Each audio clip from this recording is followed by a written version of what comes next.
नमो विष्णुपादाय कृष्णप्रेष्ठाय भूतले श्रीमते भक्ति वेदांत स्वामिनीति नामिने। नमस्ते सारस्वते देवी गौरवाणी प्रचारिणे निर्विशेष शून्यवादी पाश्चात्य देश तारिणे। जय श्री कृष्ण चैतन्य प्रभु नित्यानंद श्री अद्वैत गदाधार श्रीवासादि गौर भक्तवृंद। हरे कृष्णा। जय श्री शील प्रभुपाद। मनुष्य को जीवन मिलता है, यह मनुष्य देह जो प्राप्ति होती है तो हर कोई कुछ न कुछ कार्य करता है। और वह कार्य क्यों करता है? ताकि उसे उसमें आनंद प्राप्ति हो सके। और वह आनंद क्यों चाहता है? आनंद इस हेतु चाहता है क्योंकि हम सभी आनंद के लोक से आए हैं और इस जीव का स्रोत ही आनंद है। इसलिए आनंद लोक से आने के कारण ही हम आनंद की तलाश में रहते हैं सदैव। किंतु वह आनंद की प्राप्ति होती कैसे है, कहाँ है, यह हम ना समझ पाए, अन्ना प्रयास ही करते हैं समझने की। एक शिकारी रहता है, वह वन में जाते रहता है, तभी उसे एक राजकुमार मिलता है। वह राजकुमार भी उस शिकारी के साथ चलने लगता है। जब ये दोनों जाते रहते हैं तभी आगे जाकर इन दोनों को एक तपस्वी और एक साधु मिलता है। वह तपस्वी और वह साधु भी इन दोनों के साथ चल देता है। वे जब मध्य वन में पहुंचते हैं तो उन सब की एक बूढ़े संत की दर्शन होती है, बूढ़े बाबा की दर्शन होती है। और ये चारों उस बाबा के पास पहुंचते हैं आशीर्वाद लेने के लिए। ये जब पहुंचते हैं और उनको प्रणाम आदि करते हैं तो वे बाबा चारों को 4 प्रकार का आशीर्वाद प्रदान करते हैं। सर्वप्रथम तो वह राजकुमार को चिरंजीवी होने का आशीर्वाद देते हैं। तत्पश्चात उस तपस्वी को मर जाने का आशीर्वाद देते हैं, मृत्यु का आशीर्वाद दे देते हैं। और वह जो साधु रहता है उससे कहते हैं कि तुम जियो चाहे तुम मरो, यह तुम्हारे ऊपर है, तुम्हारी मर्जी पर है। और चौथा जो वह शिकारी रहता है उससे बाबा जी कहते हैं कि ना तो तुम मरो और ना तो तुम जियो। अब ऐसी आशीर्वाद सुन करके चारों को समझ में नहीं आती है। वे चिंताग्रस्त हो जाते हैं, सोचने लगते हैं कि आखिर बाबा जी ने हम सबको क्या आशीर्वाद दिया है। काफी विचार करने पर भी जब उनको समझ में नहीं आता है तो वे पुनः बाबा जी से पूछते हैं कि इसका अर्थ बताइए।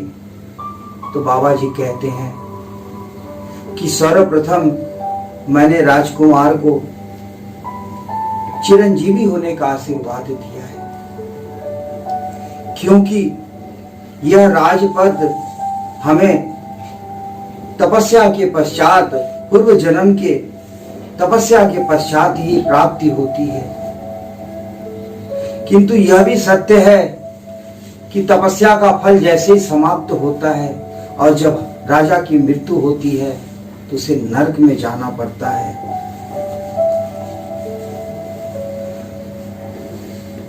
तो मैं नहीं चाहता कि यह राजकुमार मरने के पश्चात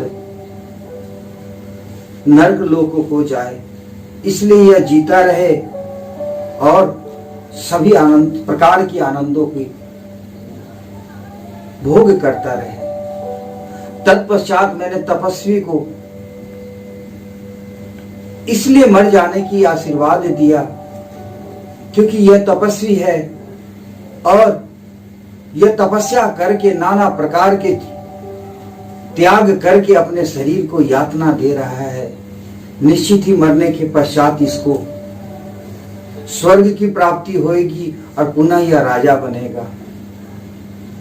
इसलिए मैं चाह रहा हूं, मैंने आशीर्वाद दिया कि इसको मृत्यु हो जाए। और साधु को जो कि सदैव भजन कीर्तन में लीन रहता है, सदैव परहित की सोचता है और लोक कल्याण में संलग्न रहता है, तो निश्चित ही यह इस जीवन में भी आनंद में है और मरने के बाद भी इसको आनंद ही प्राप्ति होगी। क्योंकि होगा इससे भगवत प्राप्ति होगी उसे। इसलिए मैं उसे यह आशीर्वाद दिया कि या तो तुम जियो चाहे तुम मरो, तुम्हारी मर्जी पर है। चौथा, यह जो शिकारी है तो यह जीवित रहते में निर्जीव निहत्ते जानवरों का वध करता है। परिणाम स्वरूप इसे घोर नरक में जाना पड़ेगा। तो यह जीवित रह के भी गलत कार्य कर रहा है और मरने के बाद भी दुख भोगेगा। इसलिए मैं इसको यह कहा कि चाहे तू ना जी ना मर। कहते हैं ना कि राजपुत्र चिरंजीवी, मां जीव ऋषि पुत्र कह, जीववा मरवा साधु, व्याध मां जीव मां मर। मनुष्य को अपना जीवन ऐसा बनाना चाहिए कि जीते जी भी वह मौज से रहे और मरने पर भी मौज से रहे। और वह एकमात्र उपाय है कृष्ण भावना मृत में लिप्त होना।